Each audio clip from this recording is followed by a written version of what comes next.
¿Qué tal? ¿Cómo están? Me da mucho gusto saludarles y darle la bienvenida a estos jueves de Debate 22.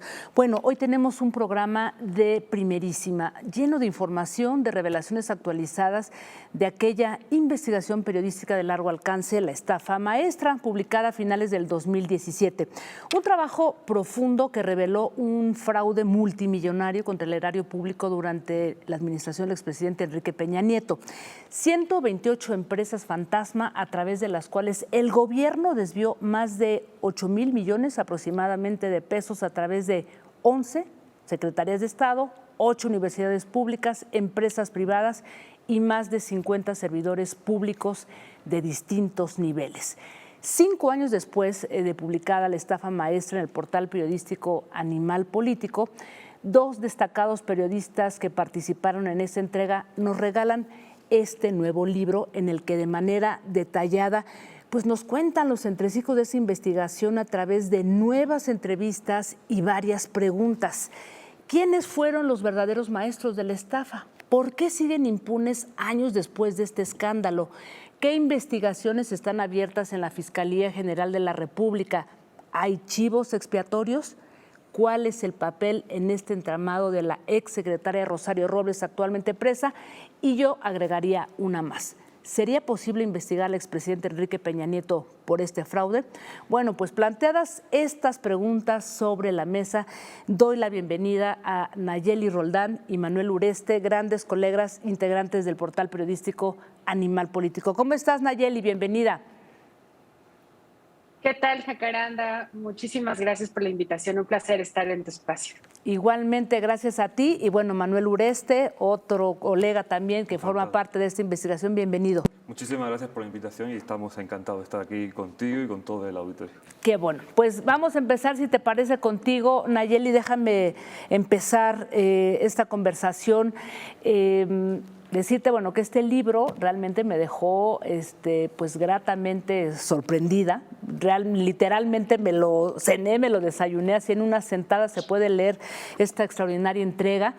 Y yo te pediría que le compartieras al público de qué va, porque vaya que tiene cosas interesantes. De entrada, el primer capítulo abre con el caso Rosario Robles. Nayeli.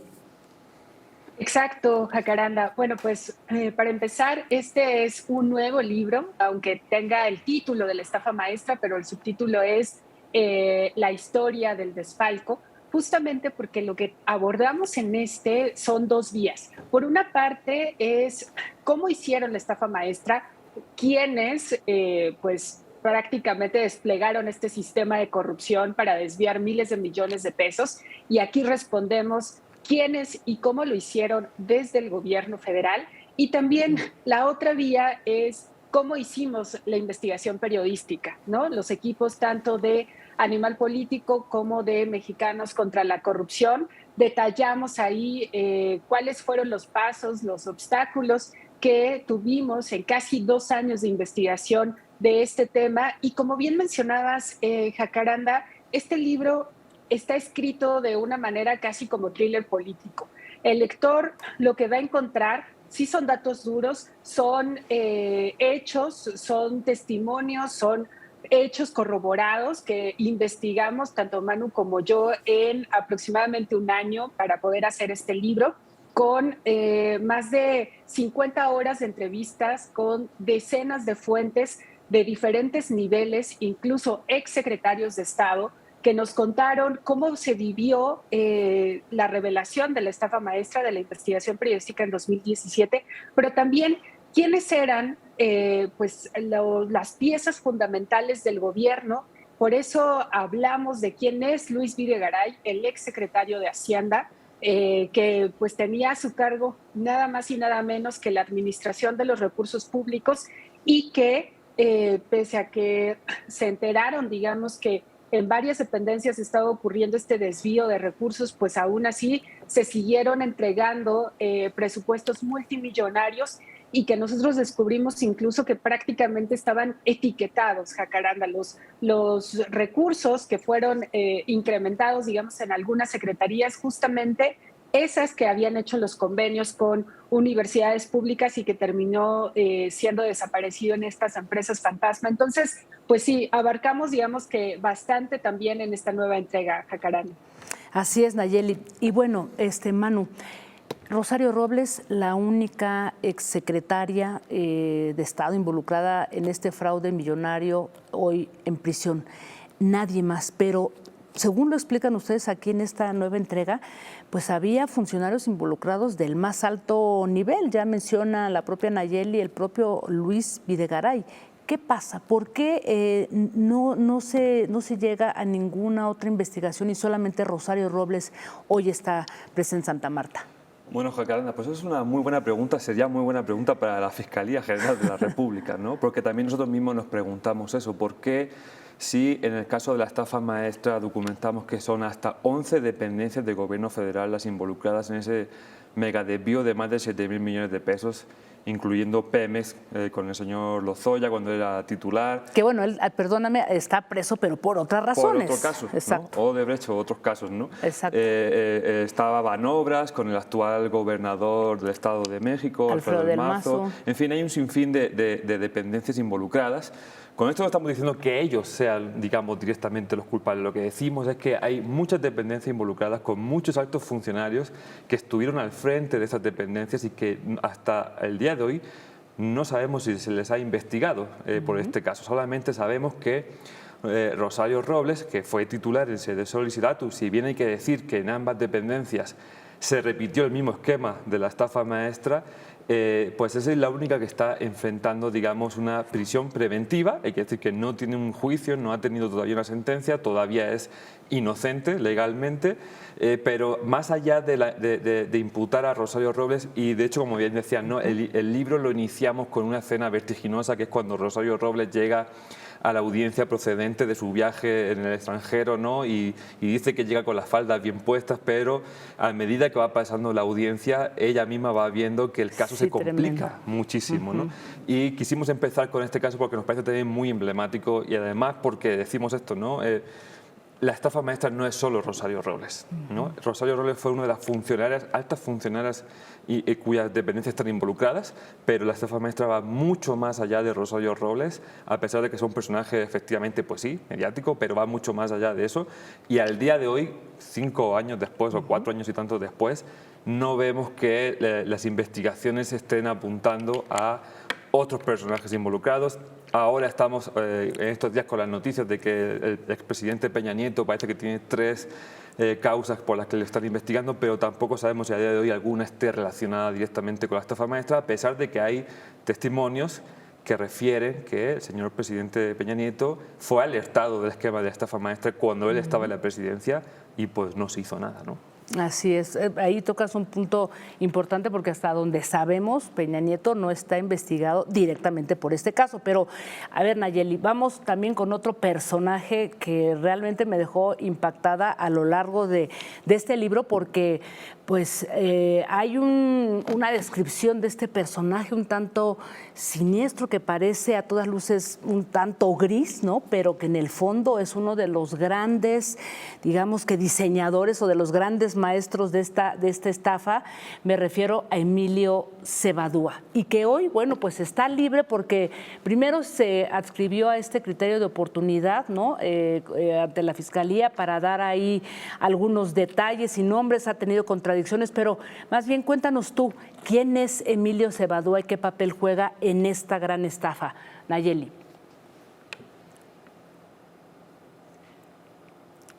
Ya, estaba apagado tu micrófono. Sí, perdón, lo de siempre.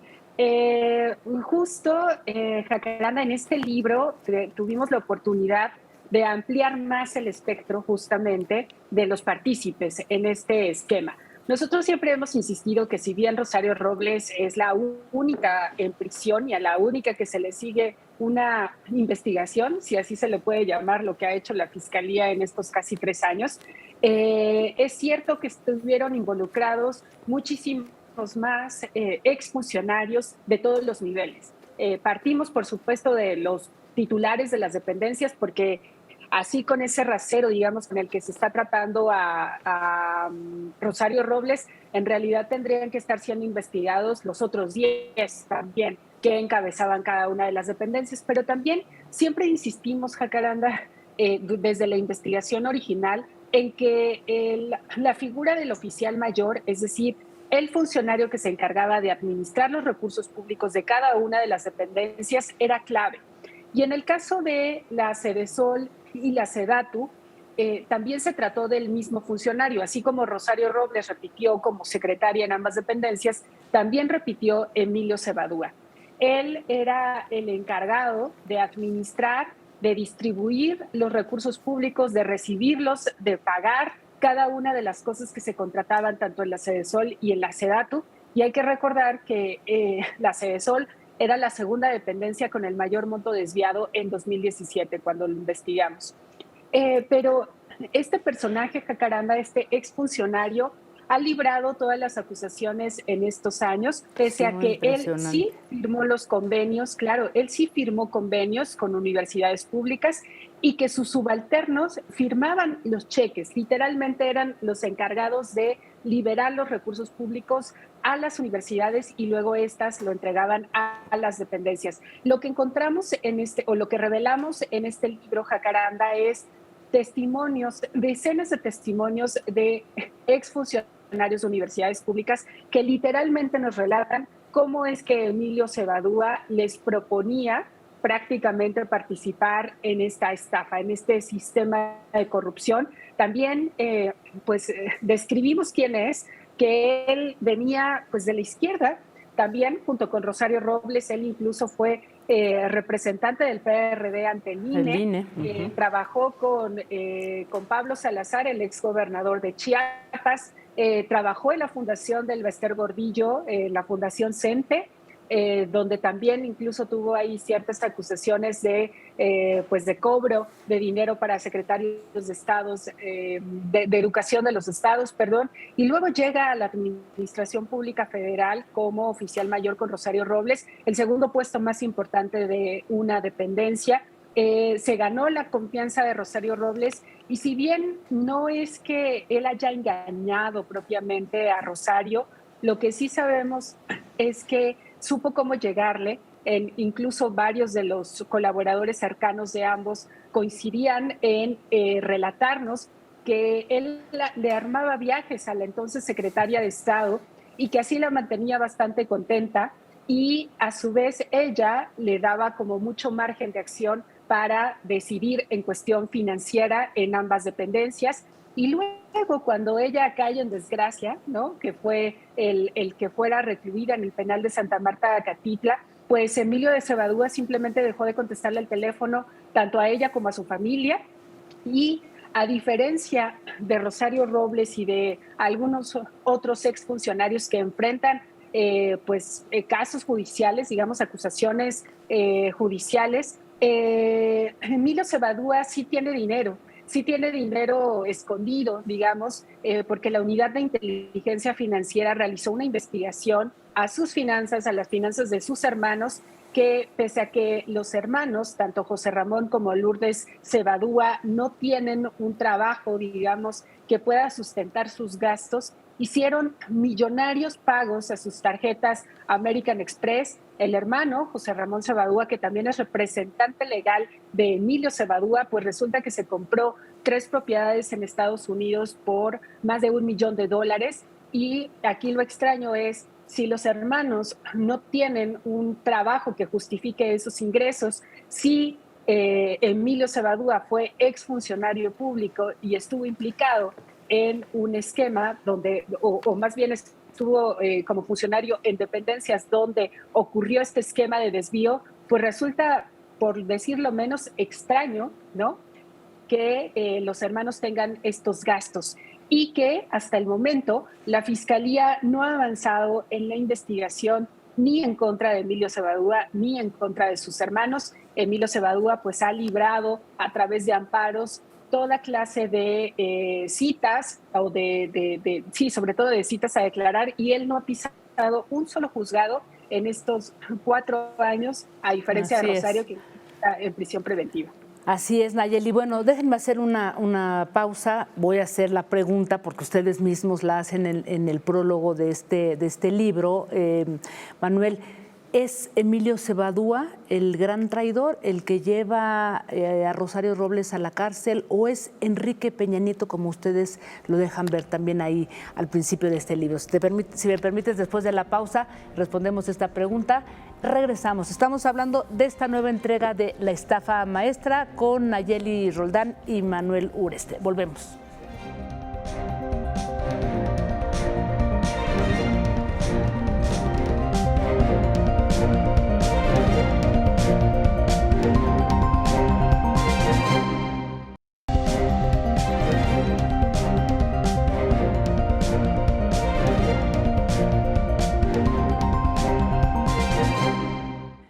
Continuamos, estamos conversando sobre esta última entrega de La Estafa Maestra. Manuel, antes de irnos a la pausa, te ponía la pregunta sobre la mesa, si Emilio Cebadúa, de quien hablaba hace un momento Nayeli, es el gran traidor en toda esta trama. Él, digamos, ¿fue el que traicionó a Rosario Robles o fue Enrique Peña Nieto, como ustedes también lo plantean al inicio del libro? Pues yo creo, Caranda, que hay varios personajes, ¿no?, en esta pregunta de quién traicionó a Rosario Robles. Sin duda, Emilio Cebadúa, por ser un personaje de súper confianza de Rosario Robles, su mano derecha en Sedatu, yo creo que sería uno de esos personajes, pero también, como bien dices, también el presidente Peña Nieto tuvo un papel muy importante en la carrera de Rosario Robles, después de los videoescándalos, cuando cae también en desgracia, con toda esta confrontación con el PRD, con Andrés Manuel López Obrador. El PRI Peña Nieto rescata a Rosario Robles y de hecho en el libro se va a ir viendo, se va a exponer cómo Peña Nieto muchas veces era como tranquila, no pasa nada, ¿no? También el famoso de tranquila Rosario que hubo al inicio. No te preocupes, Rosario. No te preocupes, Rosario, ¿no? Entonces yo creo que el personaje de Peña Nieto y Rosario en la relación con Rosario Robles es muy importante, ¿no? De todas formas me vas a permitir que no desvele demasiado de esta pregunta de quién traicionó para que la gente lo pueda leer, pero también es un poco, estas preguntas las hicimos porque también queríamos que este libro fuera más narrativo, ¿no? Que fuera como un thriller político donde hay personajes que se traicionan, que personajes que ahora se van con uno, ahora se van con otro. Y creo que todo esto, el primer libro, si bien fue un libro como mucho más directo, porque en aquel entonces así lo requería, era un libro más en el que se exponía cómo fue más datos, los datos de la investigación, básicamente, ¿no?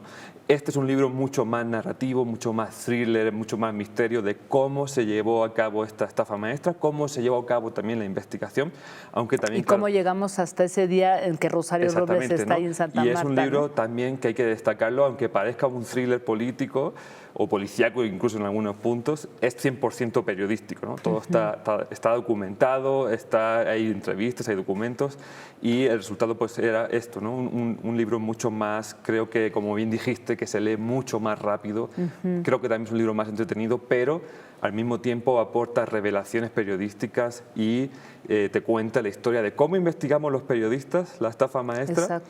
El gran equipo de periodistas de Mexicanos contra la Corrupción, Animal Político y nuestra compañera Miriam Castillo, cómo hicimos esta investigación, pero también revela... El papel de Daniel Moreno. El papel de Daniel Moreno, que es un personaje central en el libro, pero también aporta estas revelaciones, ¿no? Hay pasajes muy ricos de cómo les proponían, ¿no?, este mecanismo de corrupción a los rectores de las universidades, que no olvidemos que las universidades fueron la clave, fueron la bisagra para producir el desvío de millones a las empresas fantasma. Entonces todo esto el lector lo va a encontrar en este nuevo libro que, como bien dijiste, pues creo que se lee muy rápido porque es muy ágil, ¿no? Así es. Nayeli, pues la pregunta del millón lo planteaba yo hace un instante. ¿Sería posible enjuiciar a Enrique Peña Nieto? Porque, digo, lo cuentan dos personajes que son centrales, quien estaba a cargo de la Auditoría Superior de la Federación, también la auditora forense, ¿no? Ellos hablan de que esto no era posible si no era tras el consentimiento, ¿no? Y pues bueno, a todas luces, pues claridad de Enrique Peña Nieto de que estuviera enterado. Así es que esa es la pregunta del millón, si sería posible investigarlo por este fraude millonario o no, o lo blindaron demasiado bien, Nayeli. Claro, pensé que le habías hecho la pregunta difícil a Manu, pero no, me tocó a mí, me tocó a mí la más difícil. Pues mira, digamos que eso lo tendré que responder, por supuesto, que la Fiscalía General de la República, pero nosotros damos ciertos indicios en el libro. Y en el libro están los hechos. O sea, aunque, como bien menciona Manu, este libro parecería casi como ficción, en realidad no lo es, que es lo más grave también de todo esto. Sí, ojalá claro. Se nos hubiera ocurrido en realidad que hubiera personas como Luis Videgaray o como Enrique Peña Nieto, que se les hubiera ocurrido un mecanismo para desviar estos recursos públicos y que al final le digamos al lector que creen. Era una novela, pero no, era nuestro dinero. Y todos esos que mencionamos en el libro, cada una de las escenas, cada uno de los pasajes, ocurrió. No nos inventamos nada, hicimos muchísimas entrevistas para poder describir todo eso que está en esas páginas, y lo que exponemos básicamente son hechos comprobados, ¿no? Y que cualquier lector puede corroborar. Y uno de los hechos, digamos, que van contestando un poco esta pregunta que nos haces, Jacaranda, es, ¿existieron otros casos de corrupción durante el sexenio de Enrique Peña Nieto que incluso llegaron un poco más allá de lo que llegó la estafa maestra, que es en dónde terminó el dinero? Por ejemplo, Operación Zafiro, que prácticamente también fue la utilización de empresas fantasma de desvío de recursos públicos, pero en ese caso fue del gobierno de Chihuahua, y que antes también ya habíamos sabido del gobierno de Veracruz con Javier Duarte, terminó financiando al PRI, al partido del presidente Enrique Peña Nieto. Y eso sí está aprobado, eso sí está avanzado, digamos, por parte de la Fiscalía de Chihuahua, en el caso de César Duarte. Y prácticamente el modus operandi es como en el de la estafa maestra. ¿Qué otros indicios tenemos? Que desde la Secretaría de Hacienda se autorizaron aumentos presupuestales de hasta 300% en ciertas dependencias y en ciertas áreas que fueron justamente las que hicieron los convenios con las universidades públicas. Perdón, pero eso sí tuvo que pasar por la Secretaría de Hacienda. Autorizar esos aumentos presupuestales tuvo que pasar por la Secretaría de Hacienda. Otro hecho es que el ex auditor federal, Juan Manuel Portal, le alertó a todos los funcionarios públicos de la administración pública, incluyendo o pasando por Rosario Robles, por Emilio Lozoya, pero también por el propio presidente Enrique Peña Nieto. Sí, ese capítulo es impresionante, Nayeli, ¿verdad? O sea, y ahí se cuenta de una manera realmente muy impresionante cada uno de los detalles del auditor de la Federación, de cómo fue intentando convencer y pues a lo que se enfrentó. Todos.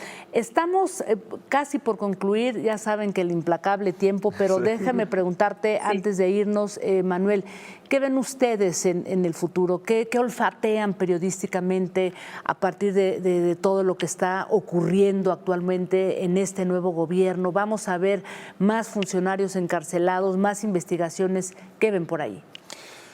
Mira, yo sinceramente no tengo grandes expectativas en el caso de la estafa maestra, porque incluso también lo decimos en el libro, ¿no? en los últimos capítulos, que este gobierno tuvo la oportunidad de cambiar la ley de adquisiciones. De hecho, hubo una iniciativa. Está parada. ¿No? Hubo una iniciativa nada más llegar al gobierno para bloquear esa ley de adquisiciones, para poner un candado, vaya, ¿no?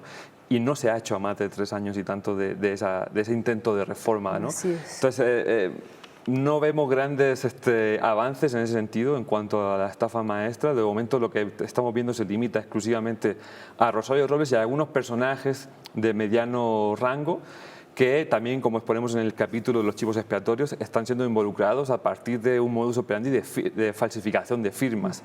Más allá de eso no estamos viendo gran cosa. Veremos ahora con el caso del presidente Peña Nieto si hay alguna de las imputaciones que tenga que ver con este caso de la estafa maestra o no, pero de momento vemos como casos muy mediáticos, muy espectaculares, si lo quieres, pero realmente no sabemos, por ejemplo, todavía, pues eso, ¿no? ¿A dónde fue a parar el dinero? ¿Cuál fue la ruta del dinero? Se nos prometió en un inicio que iba a haber una investigación.